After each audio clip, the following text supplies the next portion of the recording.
अब हेडिंग डालते हैं बच्चों, हेडिंग डालेंगे फंडामेंटल ऑपरेशंस। फंडामेंटल ऑपरेशंस किस पे, कौन से फंडामेंटल ऑपरेशंस हैं, किस पर करेंगे operations? On numbers, on numbers, ठीक है ना, फंडामेंटल ऑपरेशन ऑन नंबर्स। तो हम नंबर्स पर फंडामेंटल ऑपरेशन करेंगे। तो सबसे पहले हम कौन से नंबर पे आज फंडामेंटल ऑपरेशन करने जा रहे हैं? हम सबसे पहले लेने जा रहे हैं नेचुरल नंबर्स पे। सबसे पहला हम बेटा फंडामेंटल ऑपरेशन करने जा रहे हैं नेचुरल नंबर पे, कि नेचुरल नंबर पे फंडामेंटल ऑपरेशन कैसे होते हैं बच्चों। तो सबसे पहले हम अपने नेचुरल नंबर पे फंडामेंटल ऑपरेशंस देखेंगे। तो नेचुरल नंबर क्या होते हैं? काउंटेबल नंबर्स को नेचुरल नंबर कहते हैं, जैसा मैंने आपको बताया था लास्ट क्लास में कि काउंटेबल नंबर्स को नेचुरल नंबर कहते हैं। नेचुरल नंबर किस से शो किए जाते हैं? कैपिटल एन से। कहाँ से स्टार्ट होते हैं बेटा नेचुरल नंबर? वन से। 1 2 3 4 5 dot dot dot dot dot dot dot dot इस तरीके से ये कहलाते हैं हमारे नेचुरल नंबर। क्लियर हो गया? अब देखिए बेटा, नेचुरल नंबर में सबसे पहला लॉ जो अप्लाई होता है, फर्स्ट लॉ जो अप्लाई होता है फंडामेंटल ऑपरेशन का, पहला law, first law, first law को बोलते हैं हम बेटा क्लोजर लॉ। क्या कहते हैं? Closure law. स्पेलिंग लिखिए CLOSURE, closure law. Closure law का मतलब क्या होता है? अब इसको समझने में बच्चे बड़ी दिक्कत फील करते हैं, बट इसको यदि मैं ऐसे बताऊंगा तो आपको ये बड़े प्यार से समझ में आ जाएगा। मैं कहूंगा कि शेर प्लस शेर मतलब एक शेर और दूसरे शेर, मतलब शेर, अब शेर का मतलब शेर नहीं समझो, शेर का मतलब शेर नहीं समझो, है ना? तो शेर और शेरनी का जो बेबी होगा बेटा वो क्या होगा? बकरी होगा कि शेर होगा? शेर ही होगा। समझ गए ना? मतलब line plus line equals to line. Yes और नो? तो कहने का मतलब क्लोजर लॉ का मतलब ये है मेरे बच्चों कि अगर आप एक नेचुरल नंबर में दूसरे नेचुरल नंबर को ऐड करोगे तो इसमें से जो बन के आएगा वो भी क्या होगा? Natural number. यस। तो ऐस जो इस लॉ को फॉलो करे ना उसको हम बोलेंगे कि वो क्लोजर लॉ को फॉलो कर रहा है, याद रखना। तो यहाँ पर नेचुरल नंबर में अगर आप किसी भी नेचुरल नंबर में किसी भी नेचुरल नंबर को ऐड कर दो तो जो आंसर आएगा ना वो नेचुरल नंबर ही होगा। तो यस, तो कोई कहेगा कि क्या नेचुरल नंबर क्लोजर लॉ को फॉलो करते हैं? हाँ, नेचुरल नंबर एडिशन के लिए क्लोजर लॉ को फॉलो करते हैं। तो कैसे लिखेंगे? All natural numbers follows closure law over addition operation, addition operation. मतलब जो भी नेचुरल नंबर है वो क्लोजर लॉ को फॉलो करेंगे। जो भी नेचुरल नंबर है वो क्लोजर लॉ को क्या करेंगे? फॉलो करेंगे। किस पर? एडिशन पर। किस पर बेटा? एडिशन पर। चलिए एग्जाम्पल के लिए हम श्रेष्ठा से कोई भी दो नेचुरल नंबर ले लेते हैं। श्रेष्ठा बताइए, आपको दो नेचुरल नंबर लेने हैं, पहला नेचुरल नंबर और दूसरा नेचुरल नंबर। बताइए, पहला नेचुरल नंबर 2, दूसरा नेचुरल नंबर 5। तो दोनों को ऐड किया हमने, तो बताइए 2 + 5 क्या बन गया? 7 बना ना? अब बताइए क्या ये नेचुरल नंबर है कि नहीं है? है। तो 2 + 5 = 7, तो ये नेचुरल है। और natural plus natural equal to natural, इस प्रॉपर्टी को क्या बोलते हैं बेटा? Closure property. क्लोजर मतलब अपने अपने में, क्लोजर मतलब अपने अपने में। नेचुरल की लड़ाई नेचुरल से हुई और बन गया नेचुरल, नेचुरल की लड़ाई नेचुरल से हुई और बन गया नेचुरल। तो इसको बोलते हैं हम लोग क्लोजर प्रॉपर्टी। क्या बोलते हैं? Closure property. अच्छा, ये प्रॉपर्टी किस किस किस में चल रही है? एडिशन में। किस में चल रही है? एडिशन में। अब आइए थोड़ा सा आपका ध्यान दूसरी तरफ ले जाते हैं। मैं पूर्वा से पूछूंगा, पूर्वा ये बताइए कि एडिशन के लिए तो ये प्रॉपर्टी नेचुरल नंबर के लिए फॉलो हो रही है, क्या सबट्रैक्शन के लिए natural minus natural equal to क्या सब्ट्रैक्शन के लिए क्लोजर लॉ अप्लाई होगा कि नहीं होगा? नहीं होगा, नहीं पता। युवराज बताएंगे। क्या नेचुरल नंबर के लिए बेटा एडिशन के लिए तो क्लोजर लॉ लग गया, क्या सब्ट्रैक्शन के लिए लगेगा कि नहीं लगेगा? नहीं लगेगा। चलिए देखते हैं, तो देखते हैं कैसे नहीं लगेगा। बेटा एक नंबर बोलो यहाँ पे पूर्वा, कोई भी नंबर बोलो, नेचुरल नंबर। 7 ले लिया, ठीक है ना। और मैंने अपनी मर्जी से एक नंबर ले लिया बेटा 8, ये 7 ले लिया और ये मैंने 8 ले लिया। तो 7 क्या है? नेचुरल है। 8 भी क्या है? नेचुरल है। और 7 से मैंने 8 माइनस किया, बताओ कितना आएगा? क्या बोल रहे हो बोलो? बेटा 7 में से 8 माइनस करोगे 1 आएगा। 7 में से 8 माइनस करोगे बेटा, बड़ा नंबर 8 का है, क्या आएगा बोलो? -1 आएगा। क्या आएगा? -1। हमेशा बड़े नंबर का चिन्ह आता है कि नहीं आता है? गर्मी की छुट्टियों में इतना भूल गए? तो 7 - 8 इक्वल टू -1। अब बोलो 7 क्या था? नेचुरल नंबर था। 1 क्या था? 8 क्या था? नेचुरल नंबर था। बट क्या -1 नेचुरल नंबर होता है कि नहीं होता? नो, नेचुरल नंबर की तो शुरुआत ही 1 से होती है। नेचुरल नंबर में -1 होता ही नहीं है। मतलब क्या दिख रहा है आपको कि नेचुरल माइनस नेचुरल नेचुरल नहीं आ रहा है।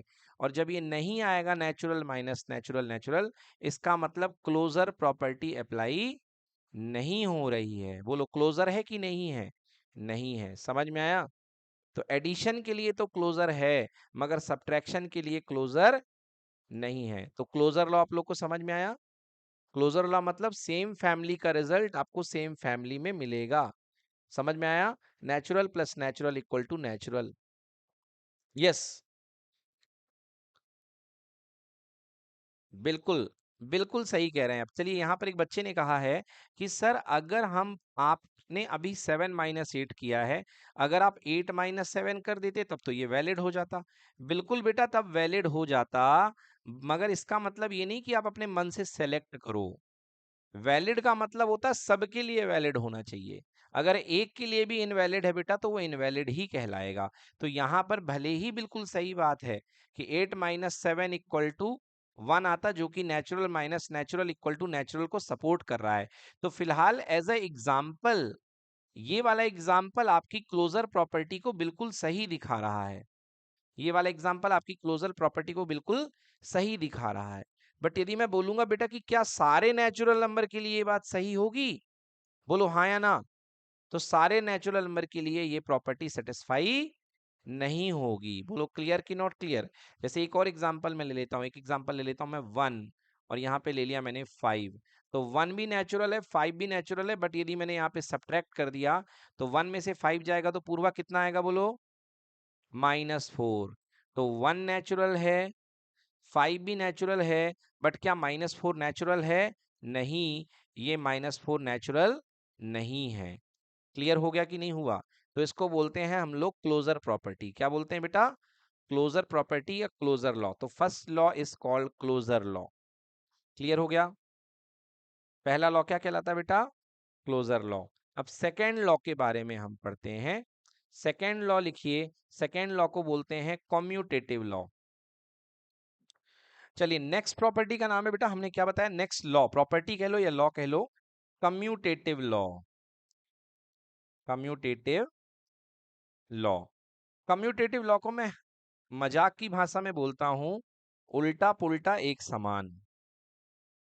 उल्टा पुल्टा एक समान। तो हम क्या पढ़ रहे हैं बेटा? Commutative law. किसके ऊपर पढ़ रहे हैं commutative law? Over addition. Over addition. किसके लिए पढ़ रहे हैं? नेचुरल नंबर के लिए। किसके लिए पढ़ रहे हैं? नेचुरल नंबर के लिए, है ना। कौन सा लॉ पढ़ रहे हैं? कम्यूटेटिव लॉ पढ़ रहे हैं। और कम्यूटेटिव लॉ में नेचुरल नंबर किस पर पढ़ रहे हैं? एडिशन के लिए पढ़ रहे हैं। चलिए आइए देखते हैं। तो बेटा सबसे पहले मैं नेचुरल नंबर लिख लेता हूं। Natural number 1 2 3 4 up to dot dot, बहुत सारे अनलिमिटेड नंबर्स है यहाँ पे। अब आपको देखना है कि क्या ये कम्यूटेटिव प्रॉपर्टी को सपोर्ट करता है कि नहीं करता है एडिशन के लिए। तो बेटा चलो देखते हो कम्यूटेटिव प्रॉपर्टी का मतलब क्या होना चाहिए। कम्यूटेटिव प्रॉपर्टी का मतलब है कि अगर आपने दो नंबर लिए हैं a प्लस बी, तो चाहे a प्लस बी करो या b प्लस ए करो, दोनों क्या होना चाहिए? इक्वल। क्या होना चाहिए? इक्वल। तो चलिए पूर्वा मुझे बताइए, दो नंबर इसमें से, नेचुरल नंबर में से कोई भी दो नंबर ले लो, 3 और 4। तो मैंने लिखा 3+4। तो बोलिए 3+4 अगर पलट करके लिखूंगा 4+3, तो 3+4 कितना आएगा, 7 आएगा कि नहीं आएगा। और 4+3 भी क्या आएगा, 7 आएगा कि नहीं आएगा। दोनों इक्वल आ रहे हैं कि नहीं आ रहे हैं, बोलो इक्वल आ रहे हैं कि नहीं आ रहे हैं। हाँ मतलब कम्यूटेटिविटी को सपोर्ट कर रहा है कि नहीं कर रहा है।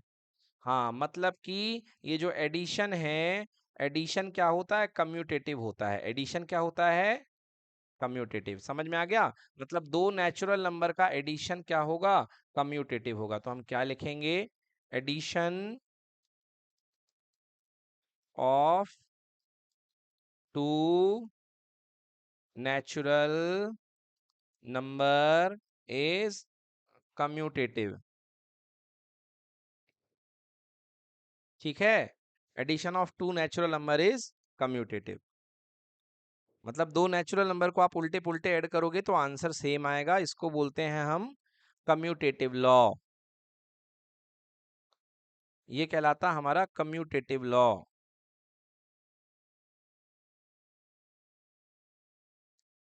ओके गाइस, फाइन, समझ में आ रहा है ना। इसको हम बोलते हैं कम्यूटेटिव लॉ। चलो एक सवाल पूछते हैं आपसे। एडिशन के लिए तो आपने देख लिया कम्यूटेटिव है, मुझे बताइए नेचुरल नंबर के लिए सब्ट्रैक्शन क्या कम्यूटेटिविटी को फॉलो करेगा कि नहीं करेगा। क्या सब्ट्रैक्शन में कम्यूटेटिव रूल लगेगा कि नहीं लगेगा, सोचो जरा। यस सर, श्रेष्ठा ने कहा यस सर लगेगा। अच्छा किसने कहा, किसी ने यस सर कहा, किसी ने नहीं कहा, तो नो सर कोई कह रहा है कि नहीं कह रहा है। Okay no sir. तो देखते हैं कि कम्यूटेटिविटी लगती कि नहीं लगती है सब्ट्रैक्शन के लिए। तो सब्ट्रैक्शन के लिए 3 - 4 और 4 - 3 को हम चेक करते हैं। तो श्रेष्ठा बताओ 3 - 4 कितना आएगा। Very good, -1। और 4 - 3 कितना आएगा, +1। दोनों इक्वल है कि नहीं है, नहीं है, बिल्कुल सही। मतलब a - b और b - a के इक्वल नहीं है। इसका मतलब यहाँ पर कम्यूटेटिविटी सपोर्ट नहीं कर रही है। तो एडिशन में तो सपोर्ट मिल रहा था, एडिशन में कम्यूटेटिव था, मगर सब्ट्रैक्शन कम्यूटेटिव नहीं है। बोलो क्लियर हुआ कि नहीं हुआ। तो कम्यूटेटिव लॉ एडिशन के लिए तो वैलिड है, मगर सब्ट्रैक्शन के लिए वैलिड नहीं है। मतलब एडिशन के लिए उल्टा पुल्टा एक समान तो है, मगर सब्ट्रैक्शन के लिए उल्टा पुल्टा एक समान नहीं है। समझ में आया कि नहीं आया, क्लियर हो गया। हाँ चलिए, ये हो गया कम्यूटेटिव लॉ। अब नेक्स्ट पढ़ाते हैं, अगला लॉ है, ये नोट कर लिया आप लोगों ने, इसको नोट करें बच्चों। नेक्स्ट लॉ देखते हैं नेचुरल नंबर पे जो लगता है, वो है associative law. Associative law, association मतलब साथ साथ। कभी भी बच्चों आपको एसोसिएटिव लॉ देखने को मिले ना, तो इसको मेरे को मेरी भाषा में याद रखना है। इसको मैं बोलता हूँ चिपकू नियम। कौन सा नियम, चिपकू। चिपकू यानी कि चिपकने वाला। तो ये नियम क्या कहता है बेटा, जानते हो ये नियम क्या कहता है। मान लो, तो एसोसिएटिव लॉ हम किसके लिए पढ़ रहे हैं बेटा, एडिशन के लिए। तो ये रूल क्या कहेगा, a+b+c is equal to, a+b को बाहर कर दो और c को अलग से ऐड कर लो। ठीक है ना।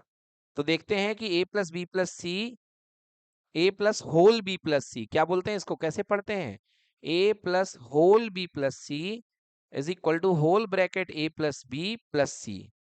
जब ब्रैकेट स्टार्ट होगा तो आपको होल लगा देना है ना। तो देखते हैं कि नेचुरल नंबर के लिए वैलिड होता है कि नहीं होता है। तो तीन नेचुरल नंबर हम ले लेते हैं, एक ए ले लेते हैं, एक बी ले लेते हैं, एक सी ले लेते हैं। पूर्वा बोलिए ए की वैल्यू अपने मन से क्या ले लो, ए की वैल्यू 9 ले ली, बी की वैल्यू 4, सी की वैल्यू 8। चलिए चेक करते हैं। तो लेफ्ट साइड में वैल्यू रखते हैं 9 होल ब्रैकेट 4+8, और यहाँ पे 9 और 4 अंदर और 8 वेट करेगा बाहर। क्लियर है।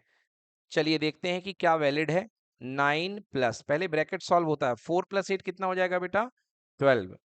तो 12+9 कितना हो गया, 21। अब इधर देखते हैं, 9+4 हो गया 13, एंड 13+8 ये भी कितना आ गया, 21। देखिए दोनों इक्वल आ रहे हैं कि नहीं आ रहे हैं।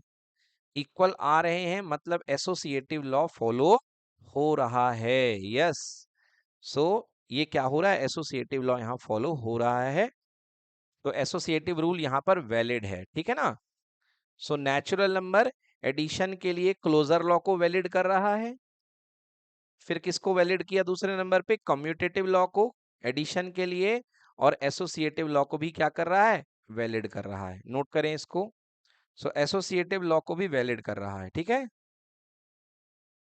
तो ये हमने पढ़ा associative law over addition. So we have read associative law over addition.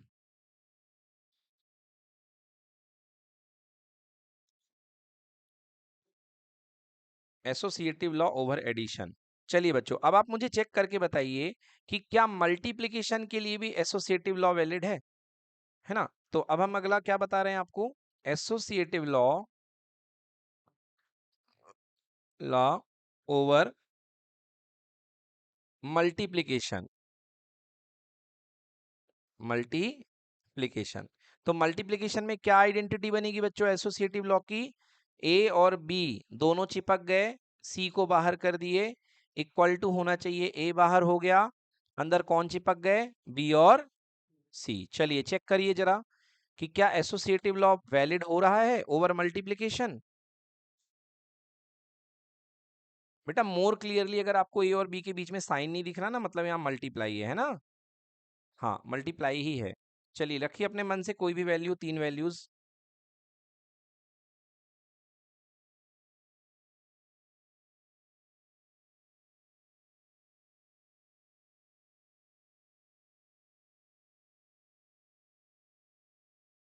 चलिए बोलिए मेरे साथ, ए की वैल्यू बोलिए मुझे कोई भी, बी की वैल्यू, सी की वैल्यू बताइए। ए की वैल्यू क्या है, छोटी छोटी वैल्यू ले लो, 2 ले लो, इसकी 3 ले लो, और इसकी 4 ले लो, है ना। ज्यादा बड़ी वैल्यू लोगे तो हम लोग को प्रॉब्लम हो जाएगी। तो चलिए देखते हैं, लेफ्ट में 2 × 3 whole multiply by 4 equals to 2 multiply whole multiplied by 3 × 4। चलिए 2 3 जा 6 × 4, और यहाँ पे 2 × 3 4 जा 12, 6 4 जा 24, एंड 2 12 जा 24। बताइए दोनों इक्वल आ रहे हैं कि नहीं आ रहे हैं, इक्वल आ रहे हैं, इसका मतलब एसोसिएटिव लॉ वैलिड है। एसोसिएटिव लॉ क्या है, वैलिड है। कौन से नंबर्स के लिए, नेचुरल नंबर्स के लिए। कौन से ऑपरेशन के लिए, मल्टीप्लिकेशन के लिए। समझ में आ गया। So this is valid for multiplication. Okay, so बच्चों ये रहा आज का हमारा टॉपिक।